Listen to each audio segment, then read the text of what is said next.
ओम वास्तु पुरुषाय नमः।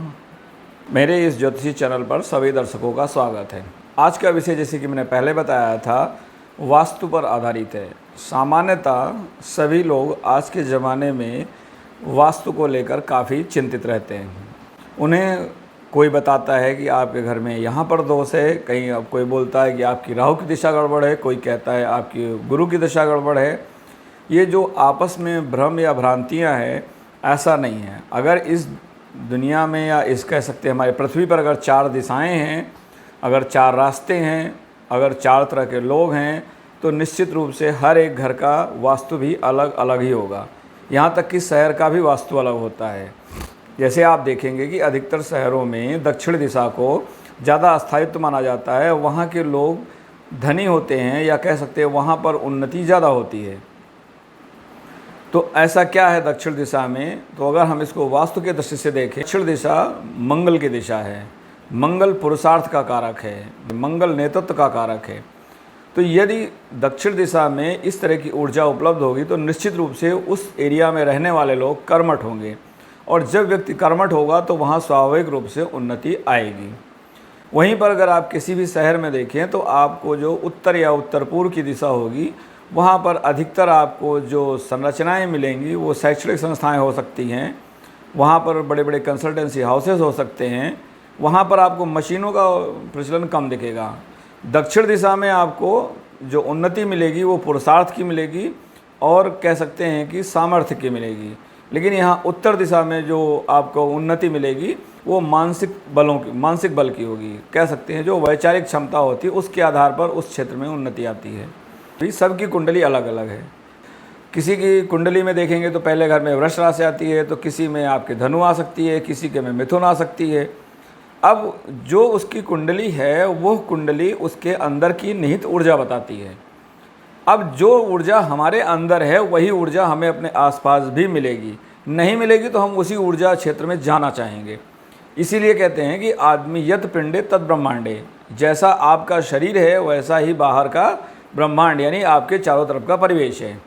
यदि आपकी कुंडली में बुध को पीड़ा मिल रही है, या शुक्र को पीड़ा मिल रही है, या गुरु को पीड़ा मिल रही है, जो ग्रह आपकी कुंडली में पीड़ित होगा वही ग्रह, उससे संबंधित वस्तुएं, उससे संबंधित ऊर्जाएं आपके आसपास भी नकारात्मक रूप से दिखेंगी।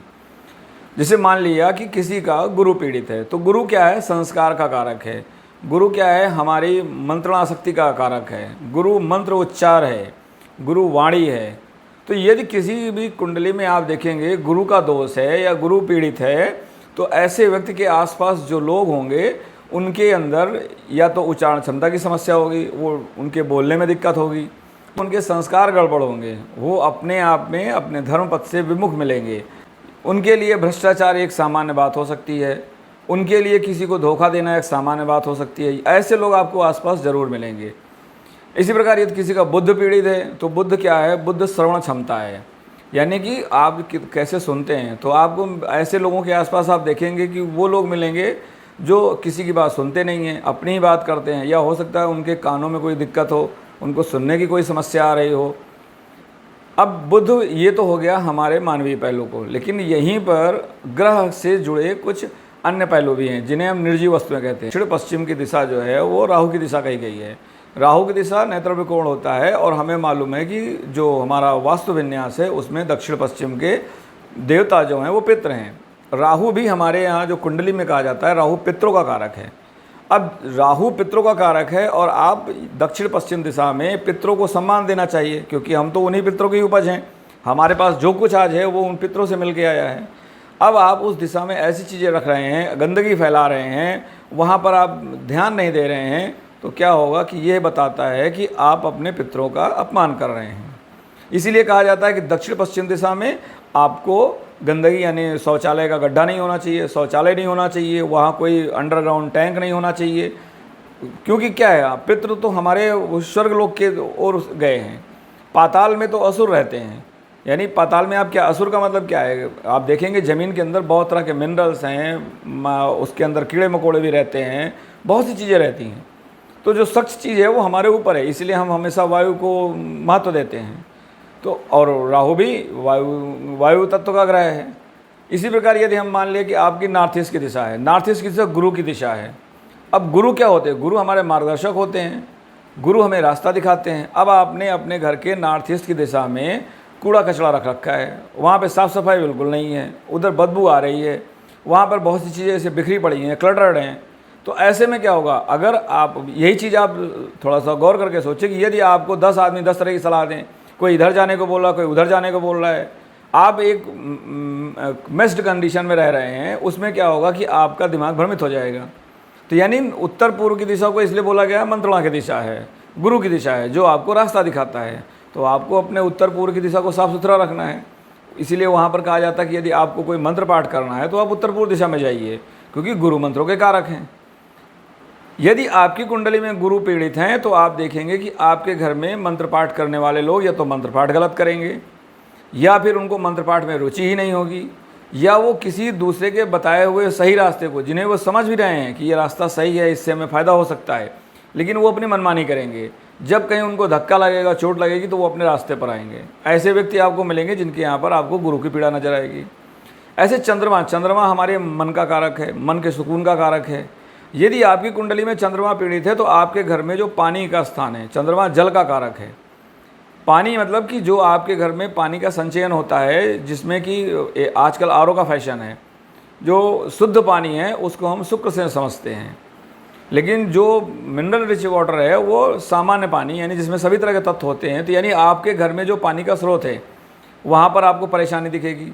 हो सकता है आपका जो नल है वो टपकता रहे, हो सकता है लोग बोलते हैं नल टपकना तो राहु का दोष है, लेकिन दोष राहु के कारण हो सकता है, लेकिन पीड़ित कौन हो रहा है? चंद्रमा पीड़ित हो रहा है।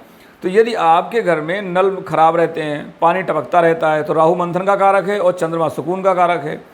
तो आपके घर में अगर इस तरह की एनर्जी आपको मिल रही है, इसका मतलब है कि आप ज़रूर से ज़्यादा मंथन करेंगे, मन में ज़रूर से ज़्यादा तनाव लेकर चलेंगे।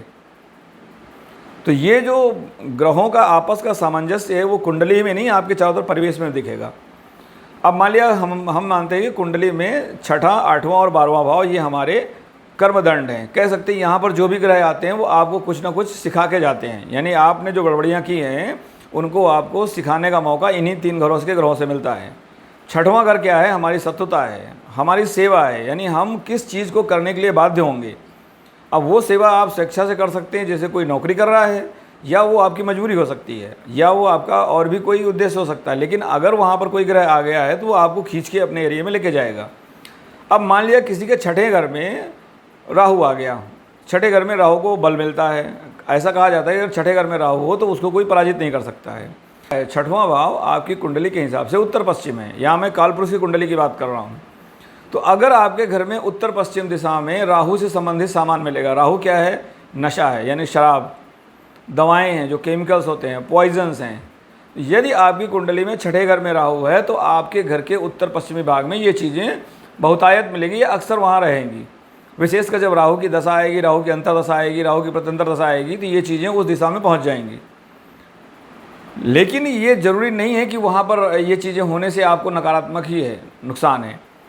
अब किसी के घर में औषधि है, वो औषधि का व्यापार करता है। अब अगर औषधि का व्यापार करता है तो उसके घर में औषधियों का होना नकारात्मक नहीं है। लेकिन एक व्यक्ति औषधियों का सेवन करता है, तो सेवन क्या है? हमारे शरीर की कमियां हैं। इसीलिए कहा जाता है कि जो ग्रह छठवें, आठवें और 12वें में है, उन ग्रहों की ऊर्जा को आप बाहर यूज़ करिए। जैसे मैंने यहाँ दवा की बात की, यानी बाहर कैसे यूज़ करेंगे? आप दवाओं का व्यापार करिए, उस ऊर्जा को खुद मत कंज्यूम करिए, बाहर ले जाइए। अब जैसे मान लिया 8वें घर में आपके शुक्र आ गया, तो शुक्र क्या है? शुक्र हम बताते हैं धन है, यानी हमारा धन है, और धन के साथ साथ ये हमारे शुद्ध जल है। इसके अलावा हमारे यहाँ जो महिलाओं का कारक है, इस मतलब जो विवाहित स्त्रियों का कारक है, विवाह का कारक है। इसके अलावा वस्त्र का कारक है शुक्र वाहन का कारक है। अब यहाँ पर अगर आपके शुक्र आ गया है तो आपको ध्यान देना है कि इस घर की चीज़ों को आपको कंज्यूम नहीं करना है, बचना है, उनसे दूर रहना है, उनको आपको दूसरों को देना है। तो अब आप वस्त्रों का दान करिए।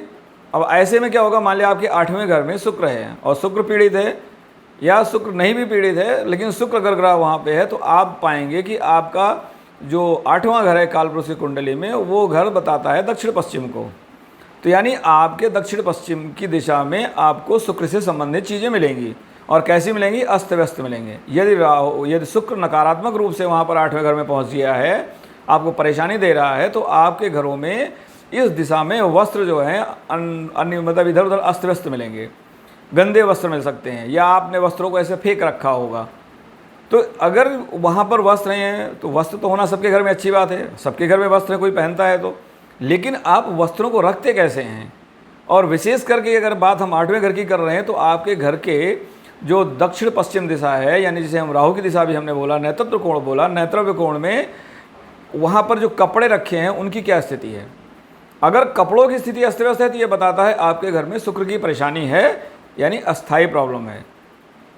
8वां घर अस्थायी समस्याएं देता है, इस घर से आपको बहुत लड़ना पड़ता है। अब लड़ाई का सबसे अच्छा मैंने मार्ग बताया, 6, 8, 12 में जो कुछ है वहाँ पर आप देना सीख लीजिए।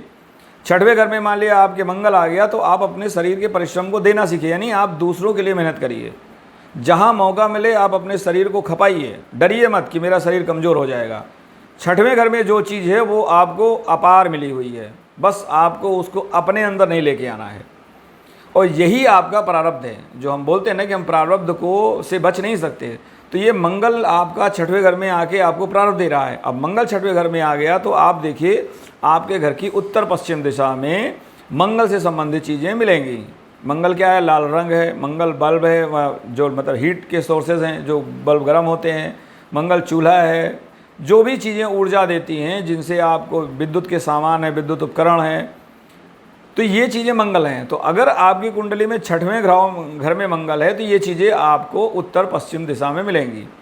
अब अगर यहीं पर मान लिया मंगल राहु से पीड़ित हो रहा है, तो वहाँ पर आपके जो भी मंगल से संबंधित सामान होगा उसमें राहु का तड़का मिलेगा। अब राहु क्या है? मैंने बताया, राहु सड़ी गली चीज़ें हैं, यानी वहाँ पर ये मंगल से संबंधित सामान हो सकता है बड़ी ख़राब स्थिति में हो। राहु क्या है? कह सकते हैं गोल, जो गोलाकार आकृतियाँ होती हैं, क्योंकि राहु क्या है? गोल गोल घूमता है, मंथन करता रहता है। तो वहाँ पर आपको हो सकता है बिजली के तार मिले जो गोल गोल लपेट के रखे हों, बहुत सारे तार पड़े हों वहाँ पे, या वहाँ पर हो सकता है बहुत सारी गोल चीज़ें पड़ी हों, जैसे विशेषकर खाना बनाने के बर्तन हैं, वो गोल आकार के होते हैं जिन्हें आप यूज़ नहीं कर रहे हैं।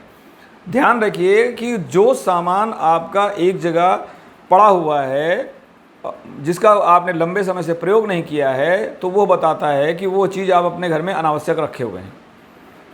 जैसे हमने बताया कपड़े का, तो यानी अगर वहाँ कपड़े पड़े हुए हैं, आप उसको 2-2 दिन 3 दिन तक टच ही नहीं कर रहे हैं क्योंकि आपके पास बहुत सारे कपड़े हैं, तो ये दिखाता है कि आपका शुक्र नकारात्मक। ऐसे में आप शुक्र की बीमारी शरीर में ले आएंगे। 8वां घर असाध्य रोग देता है। अब असाध्य रोग क्या हो सकता है? आपके किडनी में कोई प्रॉब्लम हो सकती है, आपके पैनक्रियाज में कोई दिक्कत हो सकती है, आपको थायराइड की प्रॉब्लम हो सकती है। तो अगर आप अपनी चीज़ों को अस्त व्यस्त रख रहे हैं, शुक्र से संबंधित चीज़ों को, तो आपका शुक्र नकारात्मक है। यदि इस दिशा में शुक्र नकारात्मक है तो मतलब आप अस्थायी समस्या यानी 8वें घर की समस्या लेके आ रहे हैं। अब हम बात करते हैं 12वें घर की। 12वां घर हमारे में साउथ ईस्ट है, इसे हम दक्षिण पूर्व यानी दक्षिण पूर्व की दिशा में सामान्यतः लोग बोलते हैं शयन कक्ष बनाना चाहिए। दक्षिण पश्चिम की जो दिशा है वहाँ पर शुक्र का वास है। शुक्र शयन कक्ष का कारक है, वैसे शुक्र वैवाहिक रिश्तों का कारक है, शुक्र पार्टनरशिप का कारक है, और शुक्र क्या है? त्याग का कारक भी है। क्योंकि हम जब भी किसी के साथ पार्टनरशिप करते हैं तो हमें अपनी बहुत सी चीज़ें छोड़नी पड़ती हैं, क्योंकि हम अपने पार्टनर को, हमें उसको भी साथ लेकर चलना है। तो ज़रूरी नहीं कि जो चीज़ हम पकड़ना चाहते हैं उससे हो सकता है पार्टनर को नुकसान हो। तो इसीलिए 12वां घर त्याग का भी है, संन्यास का भी कारक है। 12वां घर बंधन का भी कारक है। बंधन मतलब आप अगर पति पत्नी बन गए हैं तो आप एक बंधन में आ गए हैं। पति पत्नी के बीच का ऐसा रिश्ता है कि वो रिश्ता टूटता है तो आप समाज में कहीं खड़े नहीं हो पाएंगे। आप भले कितने भी बड़े आदमी हों, लेकिन जब बात शुक्र की आएगी तो आपकी नज़रें जरूर झुकेंगी। अब आप बेशरम हैं तो अलग बात है। इसी प्रकार शुक्र जो 12वां घर है वो निवेश का भी है। जब हम किसी रिश्ते में जाते हैं तो ये रिश्ता लंबा चलता है, और इस रिश्ते में आप जितने ही ढंग से रहेंगे आपका निवेश उतना ही डबल ट्रिपल 4 गुना होगा। और शुक्र धन का भी कारक है। तो जो लोग लंबा निवेश करते हैं, जो लोग पैसे को लंबे समय तक रखते हैं, तो वो शुक्र, उनका शुक्र बली होगा, वो भी द्वादश भाव से संबंधित हो सकता है या कालपुरुष की मीन राशि से संबंधित हो सकता है। यहाँ पर शुक्र को उच्चता मिलती है। अब साउथ ईस्ट की दिशा में यदि आपका शयन कक्ष है, आपने ये मान लिया कि भाई शुक्र शयन कक्ष का कारक है और हमने वहाँ अपना बेडरूम बना लिया, लेकिन बेडरूम में कूड़ा कचरा फैला रखा है। आपने सोचा कि बेडरूम में तो कोई जाता नहीं हमारे मियाँ बीबी के अलावा, मेहमान तो मेहमान कस तक रह जाएगा, और आपने उसके अंदर दुनिया भर की चीज़ें फेंक रखी हैं। वहाँ पे जो कपबोर्ड है उसमें आपने जूते भी डाल रखे हैं, चप्पल भी डाल रखे हैं, कपड़े भी ऐसे फेंक रखे हैं। तो शुक्र की दिशा में शुक्र जहाँ उच्च होता है, लेकिन आपने शुक्र को व्यवस्थित नहीं रखा। तो ये क्या दर्शाता है कि 12वें घर में तो शुक्र आपका है, लेकिन वो किसी अन्य ग्रह से पीड़ित हो रहा है। तो गुरु को कर्क राशि में उच्चता मिलती है, गुरु को कर्क राशि में उच्चता मिलती है। अब कर्क राशि में गुरु है तो आपने तो सोचा हमारा गुरु तो उच्च का है, लेकिन हो सकता है कि गुरु राहु के साथ युद्ध में हो, गुरु पे मंगल की दृष्टि पड़ रही हो, या गुरु बुध के साथ हो। ये इसके नकारात्मक पहलू हो गए। तो आपका गुरु तो बली है, लेकिन उसके साथ ये जो तो 2-3 ग्रह आ गए, ये उसको डाउन कर रहे हैं। तो यानी आपको कर्क राशि की जो यानी उत्तर की जो दिशा है, उस दिशा में आपको ये चीज़ें अस्त व्यस्त या अनियंत्रित या कह सकते हैं ढंग से रखी हुई नहीं मिलेंगी। तो आपको ये समझना है कि जो ग्रह नकारात्मक है कुंडली में, वो आपको उन दिशाओं में मिलेगा ज़रूर। जो ग्रह आपकी जिस कुंडली में, कुंडली के जिस भाव में है, उस दिशा में उस ग्रह की चीज़ें आपको मिलेंगी ज़रूर। लेकिन अगर उनकी स्थिति खराब है तो वो आपके लिए नकारात्मक, यानी वो ग्रह आपकी कुंडली में पीड़ित है। अगर कोई जानकार व्यक्ति हो, वो आपके घर में चला जाए तो उसे कुंडली देखने की ज़रूरत ही नहीं है। वो आपके घर की चीज़ों को देख के समझ जाएगा कि आपके घर में किस चीज़ की पीड़ा है। अब मान लिया किसी को किडनी की प्रॉब्लम है, तो जब आप उसके घर में घुसेंगे तो आपको उसके घर में कुछ चीज़ें 100% नकारात्मक मिलेंगी। जैसे पहली चीज़, उसका शयन कक्ष, बेड वगैरह टूटा फूटा हो सकता है। उसका हो सकता है कि आवाज़ कर रहा हो, चुर चुर की आवाज़ आती हो, या जब उसमें कहीं क्रैक हो गया हो, या उसमें कीड़े लगे हों, या उसमें कोई ऐसी डिफेक्ट हो जिसको कि आदमी लंबे समय से इग्नोर कर रहा है। हो सकता है उसने जो उस पर बिस्तर डाल रखा है वो बिस्तर फटा फटा हो, गंदा संदा हो। तो अब या उसके घर में शुक्र वाहन भी है, उसके घर में जो गाड़ी खड़ी होगी वो गाड़ी लगता है महीनों से कोई धुली ही नहीं गई हो, उसको कोई ध्यान ही नहीं देता हो। तो जो ग्रह आपको जिस भाव में मिल रहा है और जिस ढंग से पीड़ित है, वो ऊर्जा आपके घर में उससे संबंधित। अब जैसे बुध है, बुध पौधों का कारक है। अब अगर बुध पीड़ित हो रहा है, आपके रास्ते में कांटा लगा रहा है, तो आप पाएंगे कि आपके घर के चारों तरफ या आपके घर की कुछ दिशाओं में कटीले पौधे बहुत मिलेंगे, कांटेदार पौधे होंगे जिनमें कोई फल नहीं लगता होगा, क्योंकि बुध क्या है, नपुंसक है। नपुंसक चीज़ों में कोई फल नहीं निकलता है। तो यानी आपके घर में ऐसे पौधों की भरमार होगी जिनमें कांटे होंगे और उस पर कोई फल नहीं आता होगा। इसी तरह से अगर मान लिया किसी का गुरु पीड़ित है, तो गुरु पीला रंग है, गुरु सोना है। ऐसे लोग सोने को इज्जत नहीं देते। उनके घर में सोना अक्सर गिरवी रख दिया जाता है, सोना बेच दिया जाता है। उनके लिए लगता है कि सोना सम्मान की चीज़ नहीं है। गुरु को अगर आप अपने आने पर गुरु को ही आप दांव पे लगा दे रहे हैं, तो इसका मतलब है कि आपका गुरु कहीं ना कहीं पीड़ित हो रहा है। अगर ऐसे बात हम करें चंद्रमा की, तो चंद्रमा माँ है, जिसके घर में माँ का अपमान हो रहा हो, माँ की स्थिति अच्छी नहीं हो, या उसके घर में जो पीने का पानी आता है जो वो ग्रहण करता है, वो पीने के पानी का स्रोत ही गंदी जगह पे हो, या वो साफ़ सफाई नहीं होती हो। आपने पानी तो रख रखा है, टैंक भर रखा है, लेकिन टैंक की सफाई नहीं होती हो, तो ये दर्शाता है कि आपके यहाँ चंद्रमा की समस्या है। अब यदि ये 6, 8, 12 की मैं बात करूं, तो ये आपके घर में उत्तर पश्चिम की दिशा, दक्षिण पश्चिम की दिशा और दक्षिण पूर्व की दिशा, इन 3 दिशाओं में जो ग्रह से संबंधित सामान मिले और वो अस्त व्यस्त हो, तो ये दर्शाता है कि आपका वो ग्रह पीड़ित अवस्था में है और वो आपके प्रारब्ध का हिस्सा है। यानी जो आप कर करा के आए हैं वो इस जन्म में आपको मिला है। इसलिए देखेंगे कि अगर कुंडली विश्लेषण में जाइए, तो जो आपके पूर्वजों के या जो आपके खुद के नकारात्मक कार्य थे, जो आपके 6ठे, 8वें, 12वें से दिख रहे हैं, आपको उस क्षेत्र में जाने का मौका भी मिलेगा। क्योंकि ईश्वर नहीं चाहता है कि मैं किसी को दंड दूं, वो आपको मौका देगा कि आप अपने कर्म में सुधार करिए। लेकिन वहाँ पर जो ग्रह पीड़ित कर रहे हैं, तो वो ग्रह आपको उस दिशा में जाने से रोकेंगे। अब यहीं पर आती है बात मार्गदर्शन की। ज्योतिष का अगर कुंडली में जो लिखा है वही होना होता, तो फिर ज्योतिष विज्ञान का कोई मतलब नहीं था। लेकिन ज्योतिष विज्ञान का इतना मतलब है कि जो ग्रह नकारात्मक दिख रहे हैं आपके घर में, आपके परिवेश में, आपके शरीर में, आपकी कुंडली में, उन नकारात्मक चीज़ों को पकड़ा जाए। तो ये जो गुरु है, कुंडली में गुरु अगर बली होगा तो आपको ऐसे मार्गदर्शक स्वयं मिल जाएंगे। पता लगा आप किसी असाध्य बीमारी से ग्रसित हैं, आपको कोई इलाज नहीं मतलब सामने तक आ जाए तो आपको वो प्रारब्ध लेके आए हैं। लेकिन यदि आपकी कुंडली में गुरु मजबूत है, तो गुरु मजबूत कब होता है? जब आपके पूर्वज या आप स्वयं अच्छे कार्य करते हैं। यदि हो सकता है, क्योंकि हम 6 पीढ़ियों का हिसाब किताब लेके चलते हैं, अब मान लिया आपके पूर्वजों ने कुछ गड़बड़ कर रखी होगी या आपने खुद ने गड़बड़ कर रखी होगी, लेकिन आपके माता पिता ने अच्छा कार्य किया, तो क्या होगा कि आपके कुंडली में गुरु मजबूत हो जाएगा। अब गुरु मजबूत हो गया तो जो आपकी कुंडली में नकारात्मक चीज़ें हैं उसके लिए आपको रास्ते में कोई ना कोई चलता फिरता मार्गदर्शक मिल जाएगा। वो हवा में ही हो सकता है, आपकी उससे कोई जान पहचान नहीं हो, लेकिन वो आपको बता देगा कि भाई ऐसा है, आपको ये करना चाहिए। वो हो सकता है ज्योतिषी भाषा में ना प्रयोग करे, जैसे आपने व्यापार की बात बोली कि भाई मुझे ये करना कि नहीं चाहिए कि नहीं करना चाहिए, तो वो हो सकता है आपको बताए कि भाई नहीं आपको ये नहीं करना चाहिए, आज का इसमें ये प्रॉब्लम है, वो प्रॉब्लम है, वो कोई भी लॉजिक दे सकता है, लेकिन आपको गुरु मिल जाएगा। अगर आप किसी ज्योतिष के पास गए हैं, अगर वो ज्योतिष अच्छे प्रभाव में है, संस्कारिक है, या वो कह सकते हो वो इस विद्या का दुरुपयोग नहीं कर रहा है, तो वो आपको सही मार्ग बता देगा कि भाई आपके में ये कुंडली में ये समस्या है, आप अपने घर में इन चीज़ों पर ध्यान दीजिए, आप अपने जीवन में इन चीज़ों पर ध्यान दीजिए और इनको आप ऐसे इस तरह से करिए तो आपकी समस्या नहीं आएगी। ऐसा नहीं है, आएगी लेकिन आपके सहन शक्ति के भीतर रहेगी, आपको महसूस नहीं होगा कि मुझे समस्या हुई है। तो ये कुंडली में 6, 8, 12, 6 का मतलब है कि वो प्रभाव आपको रोज़ रोज़ झेलना पड़ेगा। 6 में अगर मंगल आ गया तो 100% ऐसे आदमी का खाना पीना, लड़ाई, दिन में एक बार उसके घर में लड़ाई ज़रूर होगी, या खाते समय उसको हो सकता है समस्या है, क्योंकि 8वां घर क्या है, हमारा पेट है, 6वां घर क्या है, हमारा पेट है।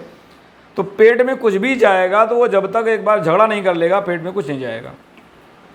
अगर 8वें घर में कोई मान लिया मंगल पहुंच गया तो 8वां घर क्या है, 8वां घर हमारा पाचन के बाद जो होता है, यानी शौचालय के पहले की जो स्थिति होती है, बड़ी आंत की जो स्थिति होती है, तो ऐसे आदमी को आप देखेंगे उनके निष्कासन अंगों में दिक्कत आ जाएगी, नहीं दिक्कत आएगी, वो कुछ भी खाएंगे उनको जलन होने लगेगी, एसिडिटी हो जाएगी, उनको कोई ना कोई समस्या हो जाएगी। और अगर मंगल है, अगर ये सब नहीं होगा तो वो खाना खा के बैठेंगे नहीं कि कुछ ना कुछ वो अपने लिए टंटा ढूंढ लेंगे। अगर 12वें घर की बात करें तो 12वां घर शयन कक्ष है, तो अगर उनके घर में 12वें घर में मंगल आ गया तो मंगल 12वें घर में पहुंच गया तो वहाँ पर क्या है, वो शयन कक्ष में हॉट टॉक करेंगे, बिना एक बार बीवी से झगड़ा कर लिए हुए उनको नींद नहीं आएगी, किसी न किसी बात पे आर्गुमेंट कर जाएंगे। तो ग्रह तो अपना प्रभाव दिखाएंगे, लेकिन अगर आपको गुरु मिल गया तो वो बोलेगा भाई आपको अपनी पत्नी से झगड़ा नहीं करना है, क्योंकि अगर आपने शयन कक्ष में झगड़ा किया तो मंगल की दिशा आपके 7वें भाव पर आ रही, जो कि आपके पार्टनर का भाव है। तो यानी आप अपने पार्टनर से शत्रुता मोल ले रहे हैं, तो अब वो हो सकता है पार्टनर आपका आपसे बली हो, कौन जाने कि किसकी ताकत कहाँ है। अगर आप अपने पार्टनर की पूरी कुंडली नहीं जानते हैं या उसका विश्लेषण नहीं हुआ है तो भाई अब मंगल आपको अपने 12वें घर में दे, तो अपनी ऊर्जा तो आप संभालिए, दूसरों को क्यों दोष दे रहे हैं। यही है ज्योतिष। तो आप देखिए जो 6, 8, 12 में जो भी ग्रह होगा वह ग्रह आपके उससे संबंधित सामान आपके घर में मिलेगा। सामान तो सबके घर में होता है, सब तरह का होता है, लेकिन बस वहाँ अंतर क्या आ जाएगा कि जो ग्रह पीड़ित कर रहा है उसी से संबंधित आपको उस जो सामान है उसमें वो गुण मिल जाएंगे, चाहे वो गंदगी का गुण हो, चाहे वो बहुत ज़्यादा गर्म चीज़ का गुण हो। मंगल गर्म चीज़ें हैं। अब शनि है तो शनि क्या है, बहुत पुरानी चीज़ें हैं। शनि को लालच है, वो लोभ है, वो कोई चीज़ छोड़ता नहीं है।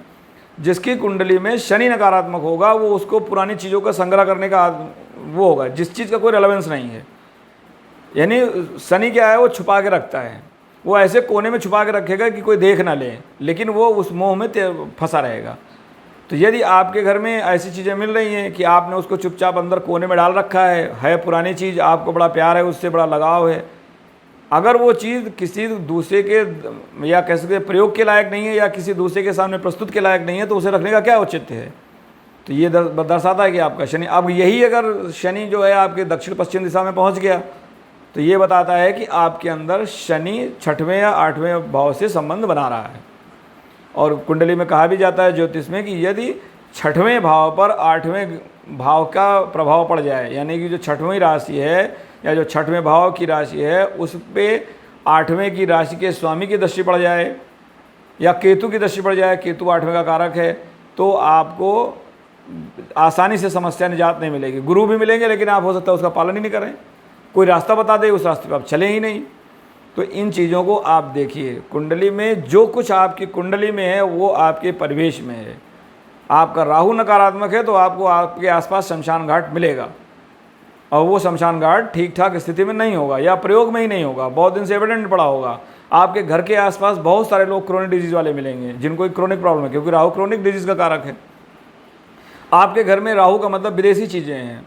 हमारे ये जो वाईफाई हैं, जितने इलेक्ट्रॉनिक इक्विपमेंट्स हैं, खास करके जो हमें, जैसे हम मोबाइल पे बात कर रहे हैं तो मैं बैठा कहीं हूँ, आप मुझे कहीं से देख रहे हैं, यानी भ्रम में है ना, आपको एक्चुअल चीज़ें तो मुझे नहीं दिख रही ना। ये सारी चीज़ें राहु के क्षेत्र में आती, तो आपके घर में ये चीज़ें बहुतायत मिलेंगी, अनावश्यक मिलेंगी। एक मोबाइल फ़ोन की ज़रूरत है तो आपके घर में 4 मोबाइल फ़ोन मिलेंगे। ऐसे ही आपको एक वाईफाई से काम हो सकता है तो आपके हर कमरे में वाईफाई लगा होगा, अलग अलग का इंडिपेंडेंट वाईफाई होगा। अगर आपके घर में केतु नकारात्मक है तो केतु घर की सीढ़ियाँ हैं, अगर केतु का 6वें 8वें 12वें से संबंध बन गया तो देखिए आपकी सीढ़ियों पर गंदगी मिलेगी, सीढ़ियों पे नकारात्मक सामान मिलेंगे। जैसे सीढ़ियों पे अगर आपने बिजली औजार रख दिए, धारदार हथियार रख दिए, वहाँ पर काटने पीटने के हथियार रख दिए, तो ये संबंध बता रहा है क्या, केतु और मंगल का योग। अगर आपने वहाँ पे लोहा लंगड़ रख दिया, बहुत पुराना सामान रख दिया, उस सामान को जो महीनों से पड़ा है उसको यूज ही नहीं हो रहा है, तो ये केतु और शनि का संबंध हो गया।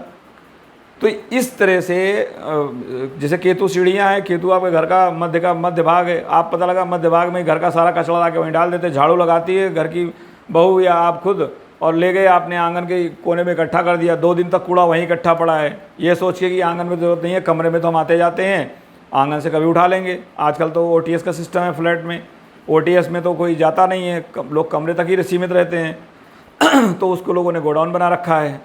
तो ये जो चीज़ें हैं ये बताती हैं कि केतु का संबंध नकारात्मक बन रहा है। तो राहु केतु आपकी कुंडली में तो सबके हैं, लेकिन नकारात्मक है या सकारात्मक ये आपकी जीवन शैली स्वयं बता देगी। आप कुंडली मत देखिए, केवल आप अपने घर में सामान देखिए और उन सामान का जिस ग्रह से संबंध बन रहा है उस ग्रह को देखिए। तो जो सामान जिस स्थिति में है, खराब है, बहुत दिन से पड़ा हुआ है, तो वो सामान उसी ढंग से पीड़ित है, यानी वो ग्रह उसी ढंग से पीड़ित है, और वो पीड़ित मतलब आपके अंदर वो समस्या आएगी। तो इस प्रकार मैंने आज एक बेसिक स्तर पर आपको बताने का प्रयास किया कि कुंडली में ग्रह, भाव, दिशा और वस्तुओं की स्थिति से हम कैसे समझें कि हमारे को किस तरह की पीड़ा आ सकती है और किस चीज़ को का प्रारब्ध हम लेकर आए हैं। तो आप बने रहिए मेरे चैनल पर ऐसे ही जानकारियों के लिए, ऐसे ही ज्योतिष की जो समझ है उसको बिल्कुल सरल भाषा में जानने के लिए। इसके आगे हम फिर दोबारा आपको किसी कुंडली विशेष से समझाने का प्रयास करेंगे कि उसको क्या प्रॉब्लम थी और उसके घर की दिशाओं में क्या दिक्कत थी। जब भी हम कोई बात करते हैं ज्योतिष में तो हमें ध्यान रहना चाहिए कि हम एक तो सुदर्शन चक्र यानी चंद्र, सूर्य और लग्न कुंडली प्लस काल पुरुष की कुंडली का जरूर महत्व लेते हैं। काल पुरुष की कुंडली सबसे ज़रूरी है, उस कुंडली के आधार पर ही किसी तरह का विश्लेषण या कोई जो आकलन होता है वो करना चाहिए।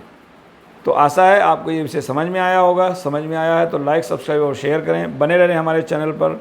आप सबका धन्यवाद। ओम गुरुवे नमः।